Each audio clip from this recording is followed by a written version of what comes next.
our 20th year. It was started 20 years ago by a group of business leaders here in Louisville who saw the need for our officers to be supported.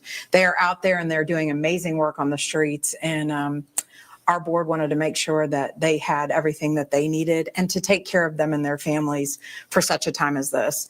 My husband was Officer Peter Grignon, who was a Louisville Metro police officer who was killed in the line of duty back in March the 23rd of 2005. And this foundation was started later in that year.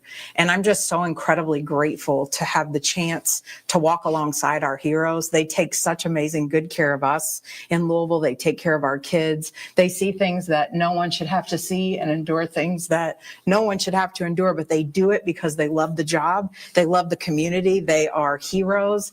And it is just our honor at the foundation to walk with them. And what we're talking about today, what Brandon's going to reference, is what is called our Officer in Distress Fund. And it is a fund that was created specifically for walking alongside of our officers and keeping them safe and taking care of them when they encounter something tragic in their lives or a member of their family. And I think Brandon's going to share a little bit with us about what he's been through and the heroic journey. And so I'll turn it over to him. My name is Brandon Haley. I'm an officer with the Louisville Metro Police Department. September 7th, 2023, I was shot and critically wounded by gunfire in the 2nd Division. Since then, I have returned to work in March.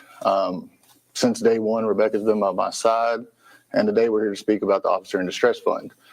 During my recovery, I was unable to work, obviously. My wife took off roughly 6 months, so financially it would have been a struggle. Rebecca and the foundation, the businesses, the community all raised funds for me, for my family, for my children. And with that, it helped keep stress levels down. It helped me not worry about that during my recovery. It helped me focus on my family and getting better. And with that, that's what got me back to work. Throughout that process, it was 13 operations now is the newest number. PT, a lot of time at the Summit Wellness Center, a lot of time with Pro Team, talked to basically everyone in the Wellness Center. I've used every floor of that building for my recovery. And that was all provided and started with Rebecca and with the foundation. We would like to invite people to be a part of this. We could not do this without the support of the community.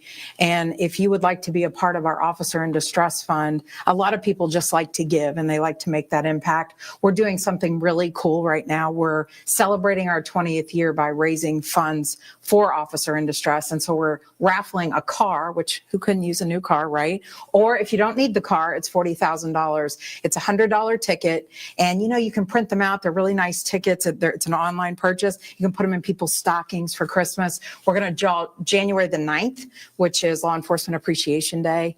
And we just would invite the community to once again step up like they stepped up for our hero here for the next person. Because here's the thing. I wish that we would never need the Officer in Distress Fund again. But the reality is the sacrificial life that they lead, the things that they encounter, that they run towards, they're going to need us. So here's a way to step up, to make a difference, and to get a little something back for your family too. So thank you guys for always having their back and for making it possible for us to support them. And I think we'll take questions if we didn't miss anything. It's been about a little over 2 years since you were shot, Officer Haley. How are you doing today as far as your recovery? It's still a recovery. It'll never stop. I believe last month had another procedure just for pain. There's not a day that goes by that I don't have pain. But through this process, I've learned that I'm here for the community. That's what I signed up for. That's what I'm going to continue doing.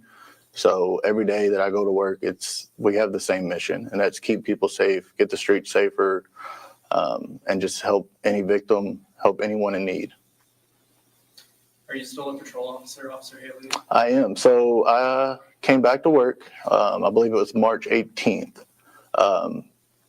My goal that night was I came on at 7 p.m. My goal that night was to go back to the same exact intersection I was shot at. So we had a meeting. There was probably 25 of us officers out there, a couple of sergeants, and that's where I started my shift at, was 40th in Kentucky. that mean for you to do that? It was, one, I didn't know how I was going to feel. So I wanted to do it being supported by everyone majority of the people that were there were also out there during the incident.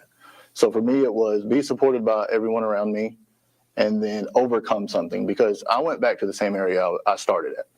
That's where I got shot, and that's where I was going to work. So I needed to know that I was comfortable driving that area, being in that area. So it was just, for me, it was a win. It was a mental win. And this whole process has been physical and mental wins.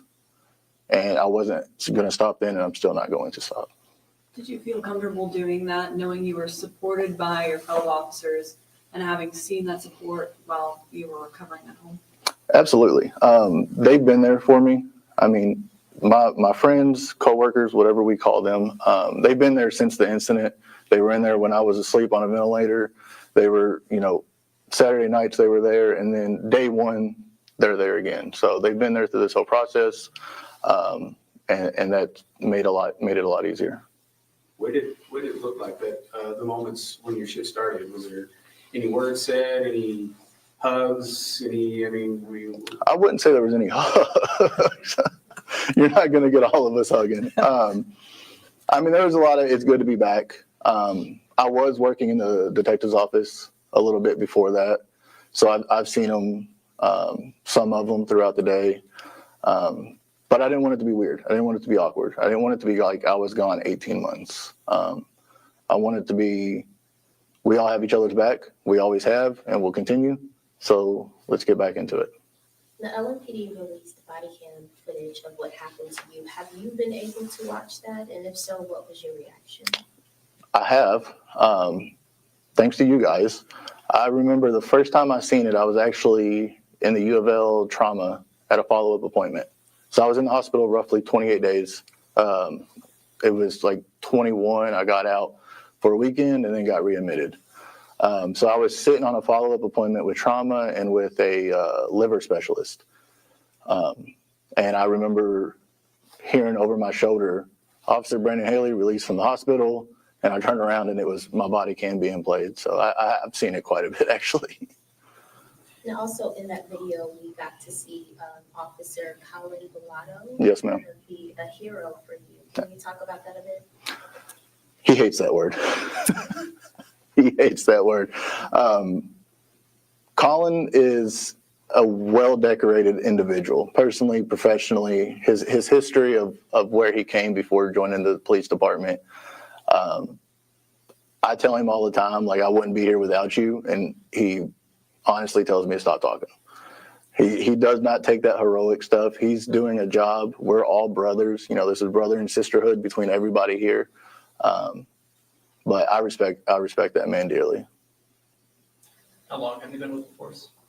I sworn January 5th, 2022. Joined the academy in June of 2021. Rebecca, were there certain people or organizations that contributed specifically for Officer Haley? The community stepped up in a massive way to have his back, and that's what they do every time. I think Louisville is a community that cares. We may be a big city, but we're really a small town, and they stepped up with Brandon just like they've stepped up for other officers in the past. Was there ever a time during your recovery where you thought maybe you wouldn't return as an officer, or that you didn't want to return, or anything like that? No. So one of my first memories, I was on the vent for 5 days, I believe. Our former chief walked in, and I couldn't stand up. I was relearned how to walk and everything. The former chief walked in, and that was I believe the first time I stood up, and I shook her hand, and I was like, I'll be back. So day one of me getting off the vent, it was, I'm coming back to work. No one else is going to make me quit. No one's going to retire me until I decide that I'm going to do that. And I think a lot of, coming back it's a mental game. And that's where the summit does come in, because there's those resources there where you have to decide. Obviously, there's physical limitations, but you have to decide, I want to continue or I'm not. And day one, I decided I'm continuing. So that was the mission, and that was successful to this point. You talk about that mental game every single day. When you're getting ready for work, when you're stepping into the office, when you're out in the community, what has changed about your mindset now compared to before?